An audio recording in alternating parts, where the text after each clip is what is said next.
Shalom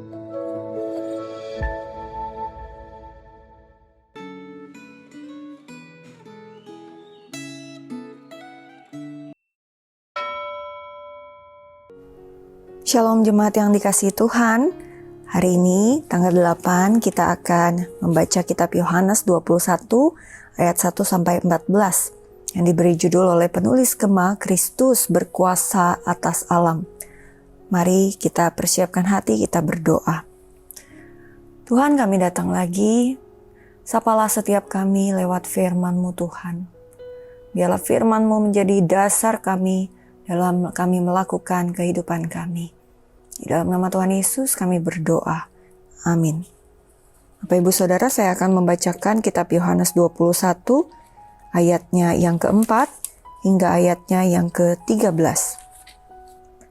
Ketika hari mulai siang, Yesus berdiri di pantai, tetapi murid-murid itu tidak tahu bahwa itu adalah Yesus. Kata Yesus kepada mereka, "Hai anak-anak, apakah kamu punya ikan?" Jawab mereka, "Tidak." Kata Yesus kepada mereka, "Tebarkanlah jalamu di sebelah kanan perahu, maka kamu akan mendapatnya." Mereka pun menebarkannya dan mereka tidak dapat menariknya lagi karena banyaknya ikan. Lalu murid yang dikasihi Yesus itu berkata kepada Petrus, "Itu Tuhan." Ketika Simon Petrus mendengar bahwa itu adalah Tuhan, ia mengikatkan jubahnya di badan, sebab ia hanya berpakaian dalam lalu terjun ke dalam danau. Murid-murid yang lain datang dengan perahu karena mereka tidak jauh dari darat. Hanya kira-kira 100 meter saja dan mereka menarik jala yang penuh ikan itu. Ketika mereka tiba di darat, mereka melihat api arang dan di atasnya ada ikan dan roti. Kata Yesus kepada mereka, "Bawalah beberapa ikan yang baru kamu tangkap itu."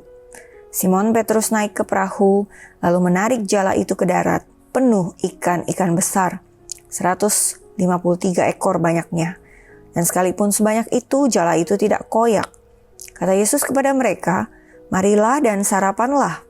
Tidak ada di antara murid-murid itu yang berani bertanya kepadanya, "Siapakah engkau?" Sebab mereka tahu bahwa ia adalah Tuhan.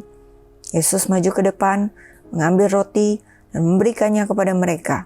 Demikian juga ikan itu.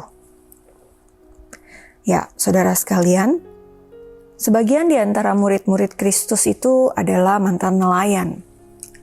Mereka ahli menangkap ikan.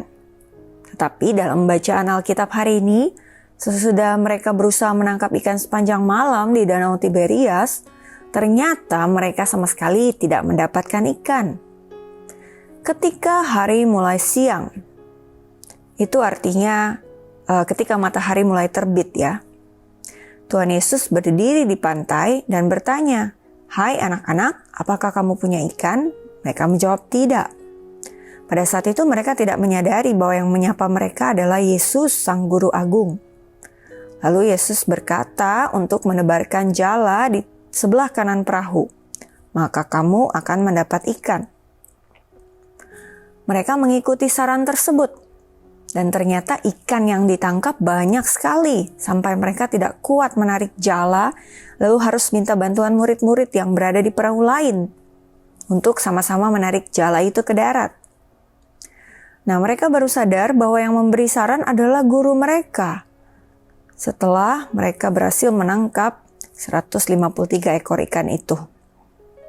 Pada saat mereka tiba di darat, mereka melihat bahwa guru mereka sedang memanggang ikan dan roti. Dan guru meminta mereka menambahkan beberapa ikan yang baru ditangkap untuk ikut dipanggang dan dimakan bersama. Apa sih yang bisa kita pelajari dari bagian firman Tuhan hari ini? Yang pertama, bahwa Yesus Kristus berkuasa atas alam. Bapak Ibu Saudara, mungkin ketika terjadi bencana alam, kita bertanya-tanya, benar gak sih Yesus berkuasa atas alam semesta? Kok dia membiarkan bencana menimpa umat manusia? Ya saudara, kita boleh yakin bahwa Kristus berkuasa atas alam ini.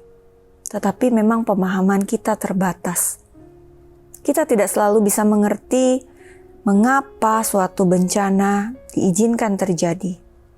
Tapi kita bisa meyakini bahwa Allah punya rencana yang indah yang mungkin saat ini belum kita pahami. Yang kedua, Yesus Kristus itu peduli terhadap kehidupan sehari-hari umatnya, termasuk dalam hal kebutuhan akan makanan. Intervensi Yesus Kristus dalam hal penangkapan ikan menunjukkan kepedulian itu. Nah, dalam kehidupan orang beriman pun, Yesus pasti ikut campur. Walaupun kita tidak selalu sadar, Bapak Ibu. Bukankah saat kita menghadapi masalah yang berat, kadang-kadang kita bisa mendapat jalan keluar yang tidak kita sangka-sangka? Bukankah kadang-kadang kita tidak menduga bahwa sesuatu hal yang buruk ternyata berujung pada hal yang baik? Apakah saudara percaya bahwa Yesus Kristus senantiasa memelihara kehidupan Anda? Apakah saudara yakin bahwa Allah kadang-kadang memang menolong kita dengan cara yang tidak kita duga? Apakah saudara sudah sungguh-sungguh percaya dan menerima Yesus Kristus sebagai penebus dosa saudara? Mari kita berdoa.